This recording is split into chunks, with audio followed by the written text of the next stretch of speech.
In this video, I'm going to quickly show you how to put a goggle attachment on your Q368 safety glasses. To start, take a look at the inside of your temple bars. To remove them, take this lever that you see right here and pull it down.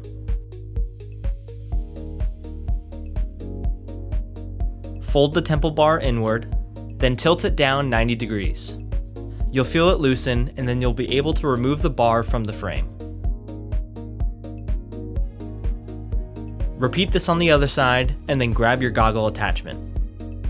To attach, press the end of the goggle into the frame and tilt it down slightly. From here, just apply some pressure from the top and you'll feel it click in. And look at that, you now have yourself a pair of safety glasses transformed into safety goggles. I hope this video was helpful, and if you need more information, you can check us out on our website at phillips-safety.com.